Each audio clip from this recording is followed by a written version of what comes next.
Today, we're diving into something really profound. We're going on a journey to understand how the love we feel for our family and friends, that close-knit circle, can actually expand and expand until it includes everyone with no separation between us and them. We're going to explore this incredible idea of one-body compassion, a core teaching from the Heavenly Tao. Greetings to all fellow seniors and cultivators. All right, let's just start with a question that I think we can all relate to. Why is it that when something bad happens next door, it hits us right in the heart, but a similar tragedy halfway across the world can feel, distant, almost abstract? Now, this isn't about being a bad person, not at all. It's just how our empathy is often wired. But what if we could rewire it? What if we could expand that circle of care to include literally everyone? So here's the roadmap for our journey today. First, we're going to look at the different levels of compassion, starting with what we all know. Then we'll uncover the single biggest thing that gets in our way. After that, we'll get a glimpse of the ultimate goal, real oneness. And finally, we'll talk about a practice that can actually help us get there. Okay, so let's begin right at the beginning. This is our foundation, the most instinctual kind of love there is, and it's something every single one of us has experienced. The teachings call this compassion through affinity. It's that powerful, totally natural connection we have with our family, our friends, our community. It's beautiful, it's essential, but, and this is a big but, it's just the starting point. It's often called small love for a reason. Its borders are drawn by our own personal world. And that right there is its biggest limitation. This kind of love is conditional, right? It's based on I know you or you're one of us. And while that creates a really strong in-group that we care about, it automatically creates an out-group. And us always implies a them. So how do we start to stretch that boundary? Well, the next level on this path involves a really important shift. It's where our head starts to catch up with our heart, where wisdom enters the picture. This level is called compassion through Dharma. Now, you can think of Dharma as just the way things work, universal truth, the laws of nature, like cause and effect. So this kind of compassion isn't just about who you like or who's in your family. It comes from a deeper understanding that, hey, we're all in this together, all subject to the same cosmic laws. It's a much wiser love. And this comparison just lays it all out. We go from a love based on emotion to one based on wisdom. The scope gets way bigger. But look closely at that last point. Even here, at this more enlightened stage, there's still a tiny separation. There's still a me who is being compassionate and an other that I am helping. See that? So what is it that keeps that wall up, no matter how small? This brings us to the big boss, the central challenge on this whole journey, the thing that creates the idea of me to begin with. It's called the ego sign. And this isn't about just being arrogant or selfish. It's much deeper.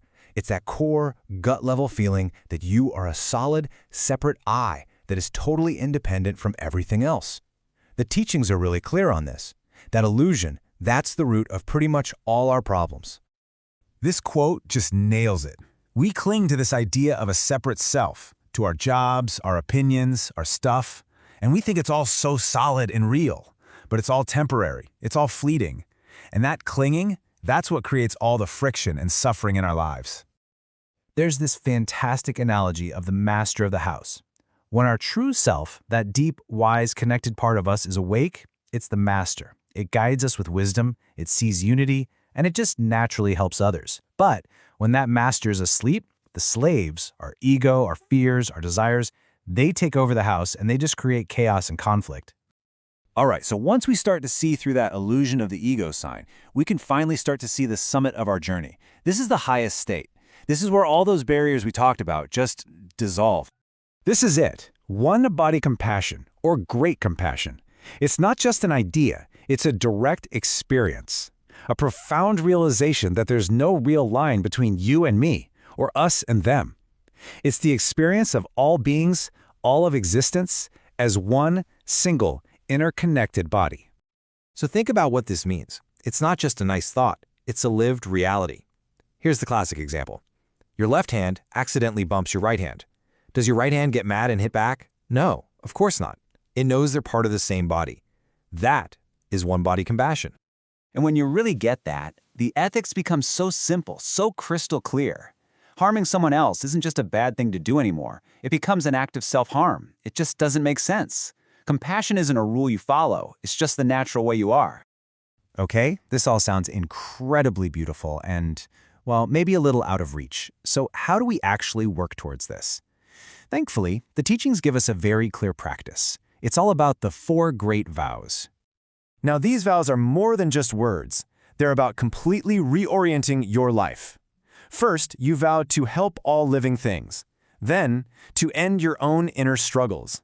Third, you vow to learn every possible way to do this. And finally, you commit to reaching the ultimate spiritual goal. And notice the language: limitless, countless, boundless. This is no small commitment. And this is the absolute key to the whole practice. The motivation has to be completely selfless. You're not doing this to become some great enlightened person for your own sake. You're doing it for everyone else. That's the ultimate U-turn away from the ego. So when we talk about spiritual cultivation, this is what it's really all about. It's this shift. It's letting go of that small, scared, separate self and waking up to the huge, connected self that is already in harmony with everything. And when you do that, you don't just find your own peace, you become a source of peace for the whole world. And I think that is just the most powerful takeaway. This path isn't about checking out or escaping from life's problems. It's about connecting more deeply, engaging more fully, and living from a place of incredible, unshakable love. So let's just end on this question for you to take with you. Seriously, think about it. If you really, truly knew, even for a minute, that we are all one body, what's one thing you would do differently today? How would that change your very next interaction? Gratitude for the grace of heaven and the virtues of the teachers. Thank you, everyone. See you next time.